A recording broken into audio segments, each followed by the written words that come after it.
நீங்கள் இவ்வளோ சொல்கிறீங்களே ஏதாவது பரவாயில்ல. ஆக்சுவலாக யாருன்னே தெரியாத ஒரு பர்சன் நம்ம மேலே அன்பை காட்டுறதுன்றது வேறு ஃபீல் கண்டிப்பாக.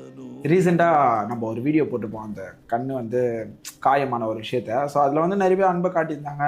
ஸோ கேஸ் பண்ணியிருந்தாங்க. ஆனால் ஒருத்தவங்க டீப்பாக போயிட்டு எந்த அளவுக்கு நம்மளுக்கு டைமை கொடுத்து அந்த கமெண்ட் பண்ணியிருக்காங்க அப்படின்னா, நான் கூட நினைப்பான்னா, நீங்கள் ஒரு வீடியோவில் கூட உங்களோட அந்த டேட்டு போடுறப்போ இருக்க பாடி பெயினாக இருக்கட்டும், முதுகுவலியாக இருக்கட்டும், கழுத்து வலியாக இருக்கட்டும், அந்த கண்ணு கூட ஸ்ட்ரெஸ்ஸாக இருக்கட்டும், கை வலியாக இருக்கட்டும், ஸோ ஒரு பேஷன்ஸ் வேணும், அவ்வளோ கஷ்டங்கள் இருக்கும், அதெல்லாம் காட்டாமல் எப்பயுமே சிரிச்சுட்டு ஜாலியாகவே வீடியோ போடுறீங்களே, உங்களுக்கு கண்டிப்பாக இருக்கும்லண்ணா. அது நீங்கள் ஒரு ஹார்ட் ஒர்க்கர்னு புரியுது.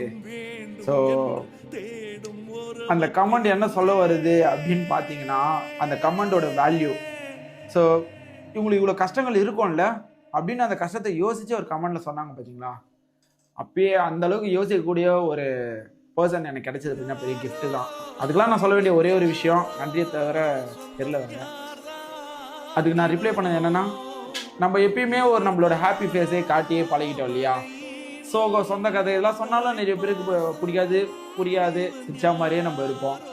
கஷ்டங்கள்லாம் என்னுடைய போட்டோம், சந்தோஷங்கள்லாம் நான் கொடுக்குறது உங்களோடய வரட்டும். சிரிச்சிட்டே போயிடும்.